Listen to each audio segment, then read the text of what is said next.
Hello, my name is Schnack, and I'm here to complete the final component of my e-portfolio from my non-degree endorsement in educational leadership.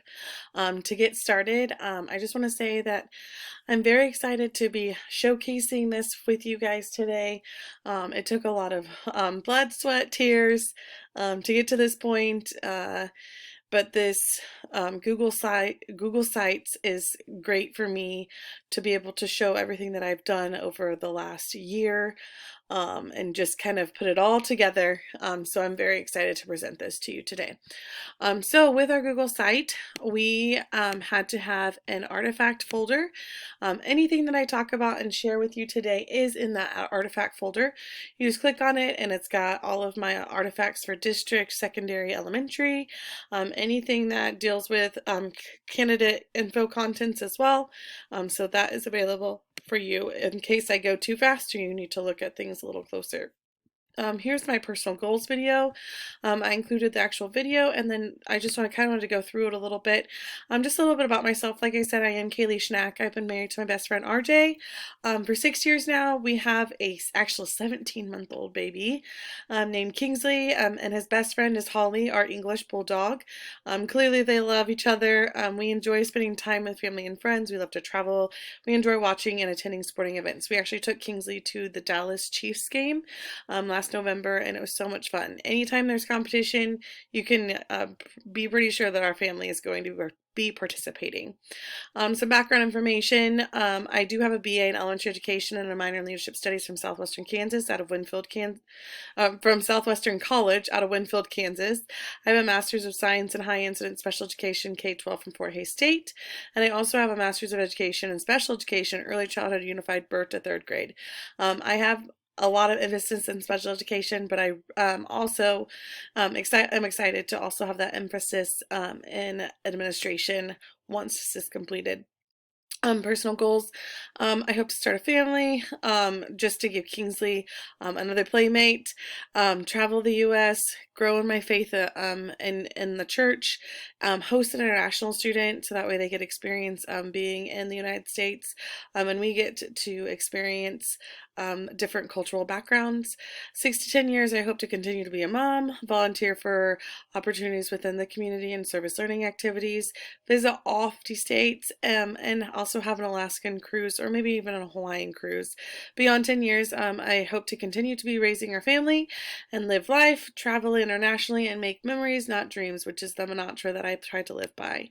Professional goals. I currently teach in Russell, Kansas, but I would like to move back to Hays, Kansas, because that is where I reside, and there's a 30-minute commute to and from, and so it just takes away from family time.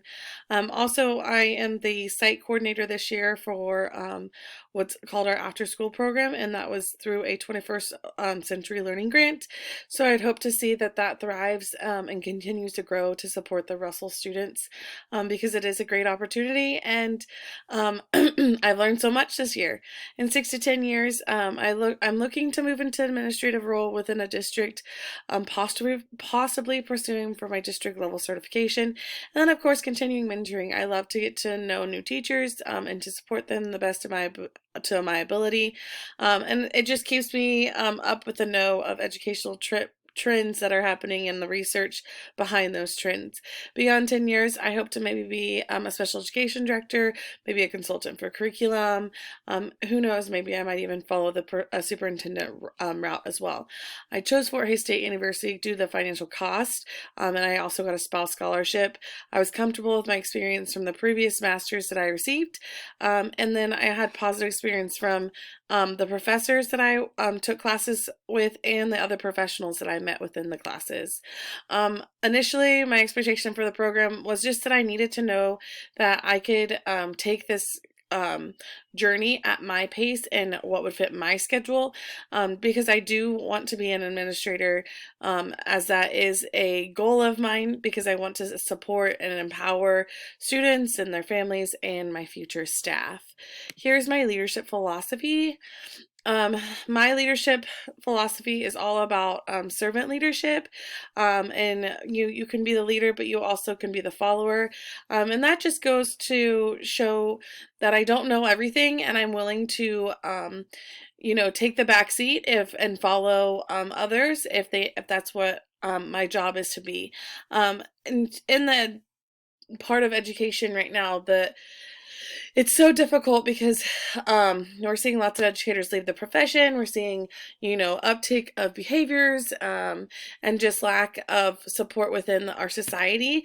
But I'm hoping, due to those challenges, that when I become an administrator, I'll be able to use the skills that I've learned from not only these courses, but from previous administrators that I've had, or current administrators, to help teachers through those trying times, to build community, to collaborate, to empower, to share common goals, to make teachers the best teachers that they can be.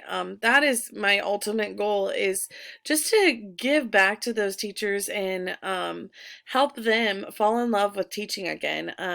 It's normal to fall out of the love of teaching. It's stressful, it's hard, it's challenging. I fell out of the love of teaching, and that is one of the reasons that I want to be an administrator, is because I want to help my fellow teachers come back into that love. Plan of study. This is just kind of what it looks like. I started in June of 2021, and I will be finishing this year of May 2022. Here's my timeline, and I kind of went through all of that already, as far as what I was thinking when getting my degree. I decided to become an actual educator back in 1986. That was when I was a kindergartner. Not to date me, not to make you feel old, or not to make me feel older. But I just had this awesome kindergarten teacher who was so supportive, and she just inspired me, and I wanted to be a teacher ever since. I got my first teaching job in 2013 in Winfield as an early childhood special education classroom teacher. So I also had to go back to Wichita State and get my master's in special education. I changed my responsibilities 6 years after being in the profession. I was all special education, and I just needed a break. Like I said, I was about ready to quit teaching, and I figured, you know what, you just need to get some general education experience, especially if you want to be an administrator. So just kind of hit the reset and started as a third grade teacher. Then I was remote due to COVID, and now I'm the Title I teacher. So I've kind of had different roles the last 3 years. I got extracurricular activities when we moved back from Iowa in 2019. I coached the Russell High School C team. It was great. I loved it. I got pregnant. COVID-19 happened.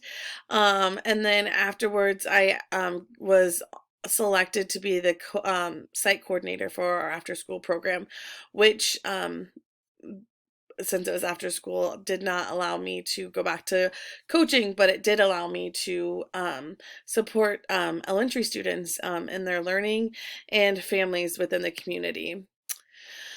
I decided to become a school leader. After 9 years of experience as a teacher, I just have had some really awesome administrators, and then I've also had some really, I'll be completely honest, bad administrators. And those bad administrators made me want to come back and be one of the good ones and support teachers, and just give back to the career of teaching. Then I decided to start this program in summer of 2021. So that is when I started. I planned to take courses as quickly as I could. Like I said, I do have a 17-month-old little boy, and I just wanted to, he was my motivation for getting done as fast as I could, because I wanted to spend time with him, but I also wanted to, get everything ready for the future. I started working on my e-portfolio over Christmas break. I was hoping to get done with it earlier, but life happens, and it's done now. Let's see. The next question is, when I plan to leave the classroom. I actually had an interview for a principal position, and I wasn't ready. I didn't think that I was ready to leave so soon, but I feel like At this point, I am ready. It's just finding something that's the best fit for my family. I know for the next school year that I will be back in the classroom, but there's the option for me the following year to get looking into administrative roles. As far as retiring, it's not even on the radar for me. I'm still really young, and I just want to continue to be in education because I know that's where my heart is. But if I ever get to the point where I'm grumpy and just don't enjoy it anymore, I hope that's when I'm ready to retire. Here's my resume. Um, Pretty straightforward. I've included my education, I've included my jobs. I also have included my leadership roles, which a lot of them have happened within the last couple years. I've included references, and then I've also included professional trainings. So that's my resume. Looking at my secondary, actually, sorry, activities we're looking at in my annotated bibliography. This was pretty tough just because there were so many articles, but I really enjoyed getting to research and just kind of see what's out there. It just gave me more experience to know what is happening in the world of education. Like I said, it's always changing. So we had 11 questions we had to answer with 3 different articles. So there's 33 articles, and they're all reflected on, and they're in here for your viewing. Here's my activity log form in my spreadsheet. I've gone through all of the components, and I have hit all of the components for that. Here's my activity component tracker. It's just another way to see what I've hit via district, elementary, and secondary. Here's my district level Sideshow. I have 7 of them, but all of these are just things that we've done within the course. I didn't do lots of actual district level activities. They were just mostly course related. So those are there. Then here's my elementary level artifacts. I have 16, but I am heavily involved in my elementary school. So I have included all of those. They also have hyperlinks, and so it gives you a closer view of what's going on. Either it was an artifact that I wanted you guys to see, or it's just the actual paperwork or things that we utilize. So those are all of my elementary artifacts. Here are my secondary artifacts. Like I said, elementary is my primary, so I only have, I believe 7 of these. But most of them are all classwork that we had done over the year. So those are all there. And then the final thing is my administration verification documents. I did get my principal to sign, and he has been super supportive, and I could not have done this without Mr. Dimpy Wolf. And then I also have administrative signs from Jordan Perez, who is the secondary principal. He's our middle school principal, actually, at our district. And then I also have from our superintendent, Miss Shelley Swain, who has been helpful in this process as well. Here is my ePortfolio program reflection. This is just basically talking about how I was just nervous that I was going to be like student teaching and I was going to follow my principal all over, for weeks on end. And sometimes I did, but most of the time, he would just give me little things to do. Like I said, that Bronco break time after school program has helped me tremendously in the administrative role, because I've done the planning, I've done the hiring, I've done the reflection, I've done evaluations, have dealt with behavior. So that's been really, really nice. And then here's just more of the program reflection and what we did in each class, what I thought, what were the big takeaways for myself. And then the last thing would be the highlight video, which is what I'm doing right now. I just want to say thank you so much for listening to me and following along. Like I said, if there's any questions or comments or concerns, feel free to reach out. I'm very excited to be stepping into a different role, hopefully within the next few years. So have a great day, and I will talk to you all later. Thank you.